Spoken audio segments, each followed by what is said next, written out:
Hello, and welcome back for more Explore Tulsa. Trish, did I ever tell you about the time that I was working as a love doctor on a radio station in Dallas? Love song, dedication, and matchmaking. Before you say another word, I found the perfect venue for you and anyone else with an interesting story to tell. I've heard of people talking about such a place, which actually reminds me of another story. How about we let the creators of OK So Tulsa Story Slam tell their story first?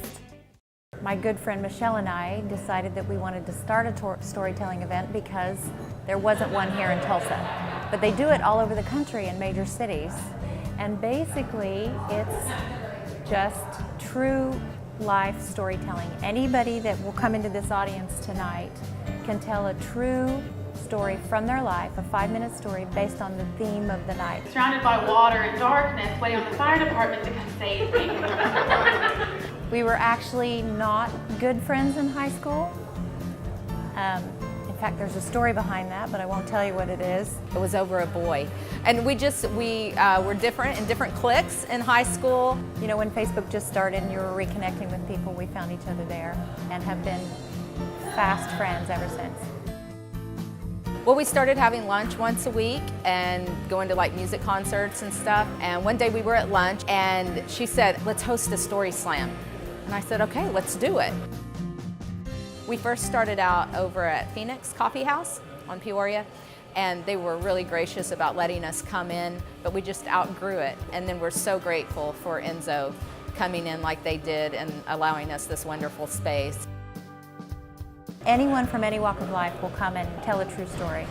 Professors, poets, teachers. So I used to be a door-to-door vacuum cleaner salesman in Mississippi. I actually stumbled across their Facebook page, and the theme for that night was skeletons in the closet. And I'm an archaeologist, and I have a few stories about skeletons that I've encountered, and it was something that's always intrigued me, you know, telling stories in front of an audience.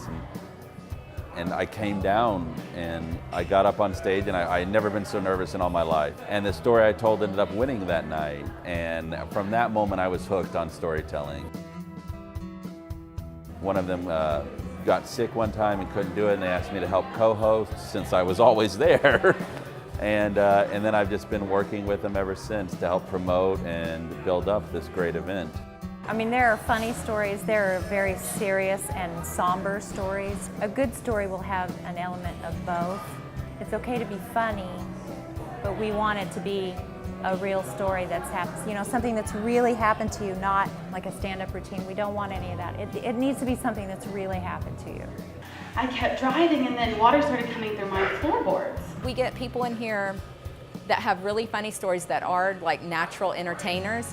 And then we have people, and this is what is just so human about it, we have people who come and they tell a story because maybe they don't have a lot of people to talk to in their life, and I don't want to say it's like therapy, but they get to share with someone what's going on in their life. So that's the story of how I ended up on Cops with a vacuum cleaner in my hand. It is definitely a lost art.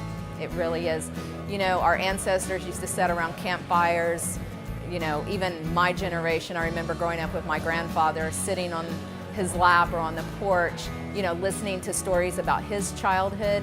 And with today's technology and kids are like this all the time, I mean, nobody listens to what anybody has to say. You can't even go to dinner anymore and tell stories without every member at the table being on their phone. These stories connect us. They remind us that we all have the same joys, the same struggles. And it's when you hear stories, you know, and someone can bring you into their life, you realize just how connected we are. 2 square miles of nothing in Central California, which is where our family moved. Well, I think that this format is all personal stories, and it gives, you know, regular people an opportunity to get up and share a little bit of themselves. And I have heard some of the most powerful stories in my life on that stage. It's only once a month, but you know, if you stay to see all the people who come in, you'll notice that there's a lot of people who really enjoy this, and it's, you know, they're one time out a month that they can sneak out on a weeknight. Stories that connect with people, stories that make you laugh and cry, and the whole gamut. And it's just such a personable experience, and it's amazing. And I think when people come to this, they come back.